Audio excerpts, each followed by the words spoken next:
Hey y'all, Dr. Endora Crawford here. Just checking in. How are we doing? No, how are we really doing? It's the end of January, and I'm sure at the beginning of the year you set your New Year's resolutions.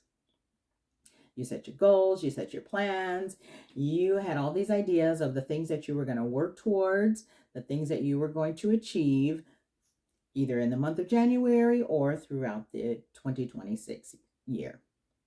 And so, how are we doing? Are we making progress? Do we know if we're making progress? Did we determine that before we made the goal?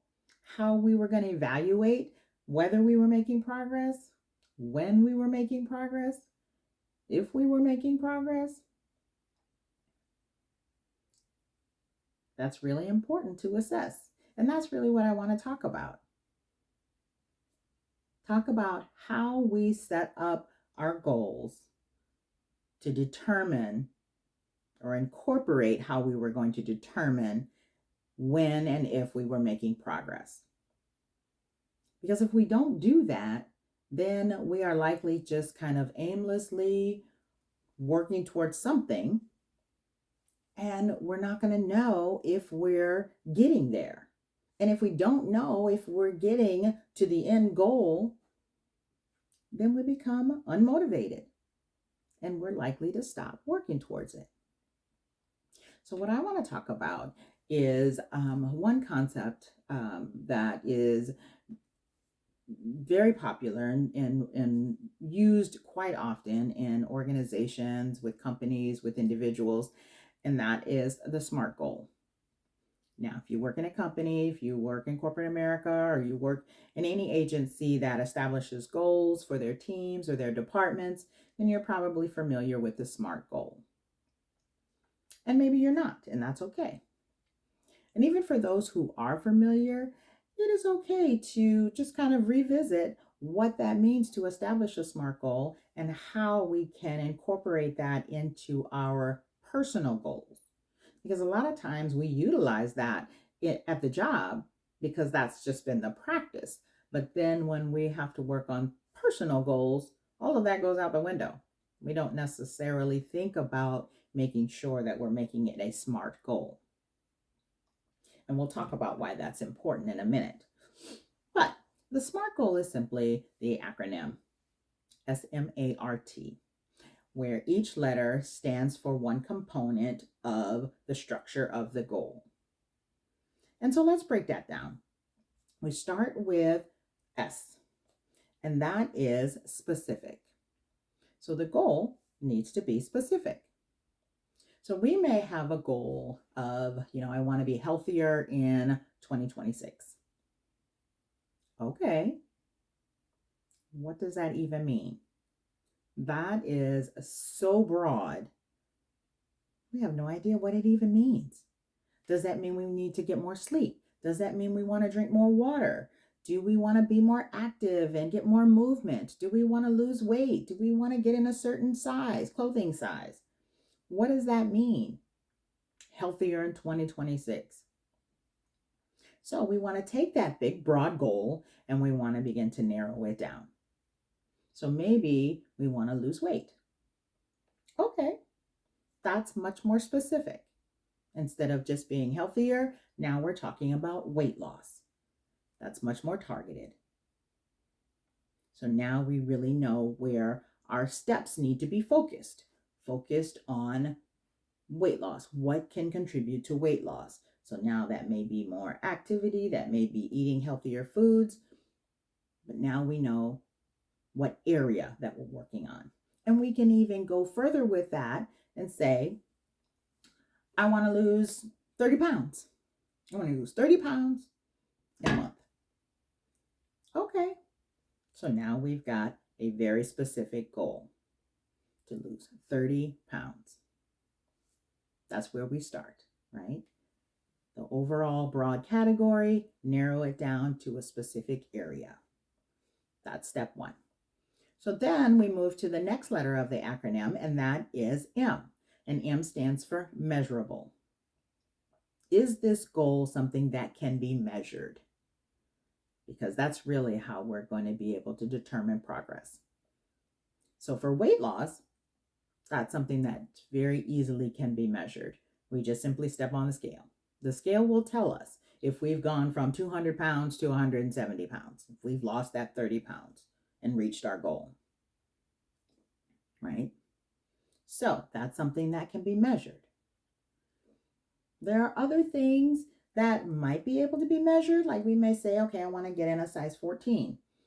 That could be measured. Yes, you simply look at your clothing size, but we know there's some flexibility or fluctuation in that because clothing sizes are not always the same depending on the designer. So that's something we need to account for.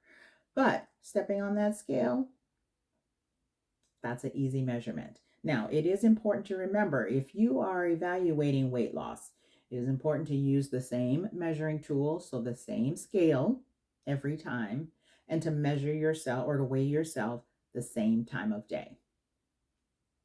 If you measure yourself in the morning at one point, and then a week later you measure yourself in the afternoon, you tend to weigh a few more pounds by the afternoon than in the morning.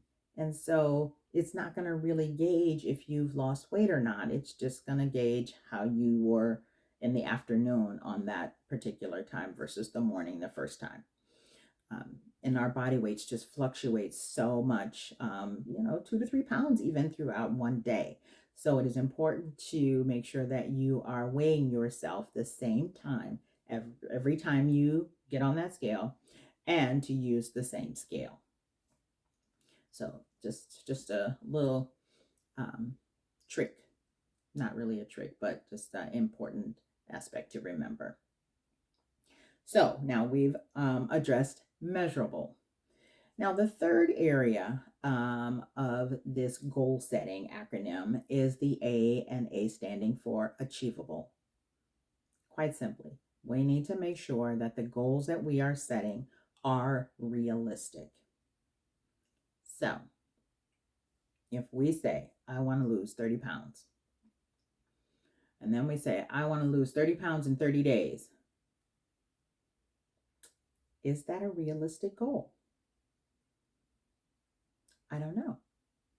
Now, we know just with standard calorie deficit, research may say you will lose a half a pound to a pound a week. Now, I don't know about you, but a half a pound to a pound a week does not equate to 30 pounds in 30 days.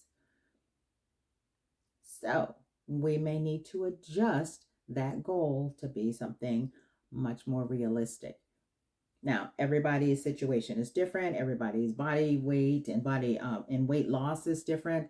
And it may even be different for the same person, just different stages of their life. If you're like me and you're at a later stage in life and you are going through menopause, perimenopause, weight loss may be a little bit different than it was 10 or 20 years ago. I would have been able to lose weight very quickly. I would know exactly what to do back then. Now it's a little bit different. And so it's been some trial and error. And that's okay. You may not know exactly what is realistic or what is achievable. And so you're having to establish the baseline. Maybe take a couple of weeks of working towards that weight loss and see what your body is doing. See how the weight is changing. And then set the goal. Or if you've already set the goal and you see how things are flowing, you may have to make some adjustments to that goal. And that's okay too. But you're working towards making sure it is achievable.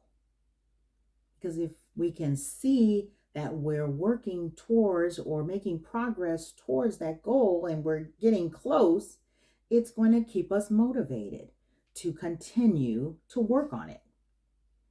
If we make a goal that is unrealistic, we're like, oh, you know what? I'm going for 50 pounds in 30 days. And it's been 2 weeks and we've only lost 5 pounds. We're going to get very discouraged.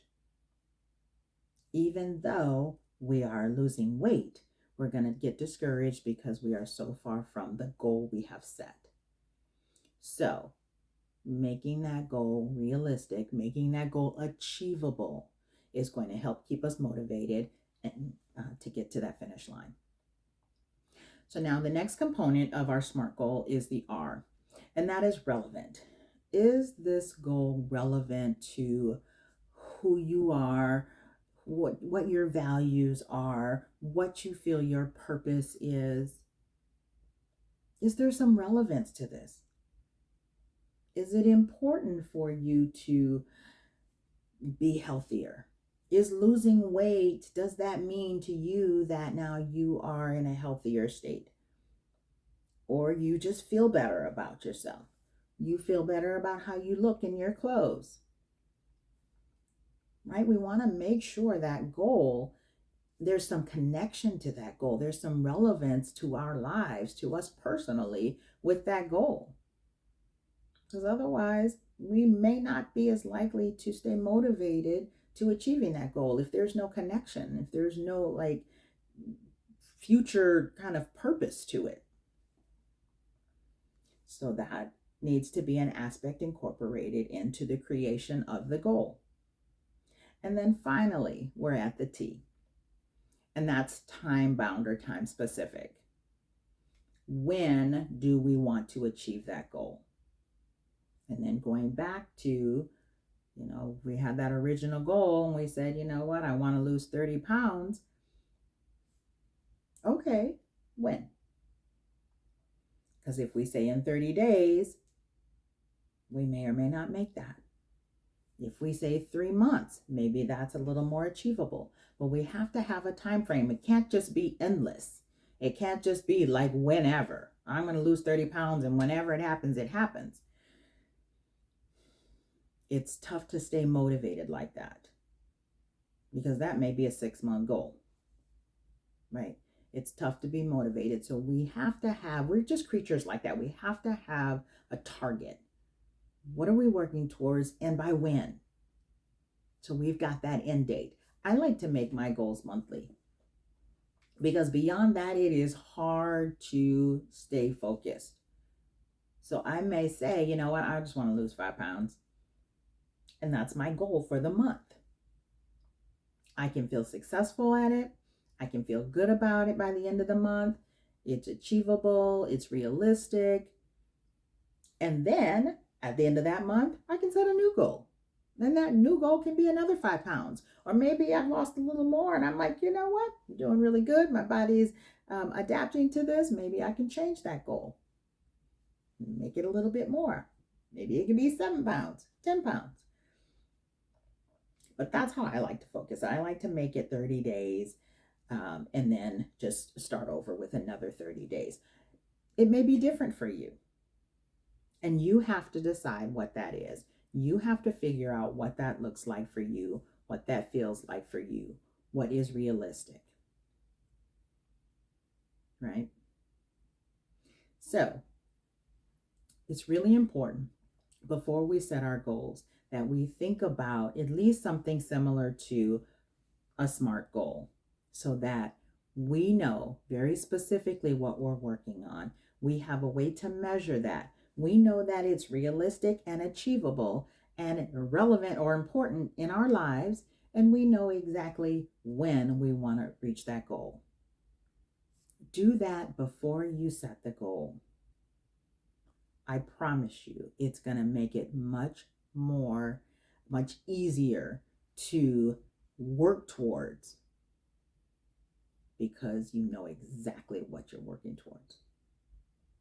It's going to be much easier to evaluate if you're making progress, when you're making progress, or how much progress you're making if you set it up that way. Right? We want to be successful. The ultimate goal is to be successful. And setting up your goals in this way is absolutely going to enhance your likelihood for success. In addition, it is accountability. So we have that time bound now. So that's holding us accountable. We're not just saying whenever I get there, because that's not accountability. So we're holding ourselves accountable and we're making it more likely to be successful. That's ultimately the goal. That's how I'm setting mine up. I hope you try to incorporate that. Let me know how it works, and good luck.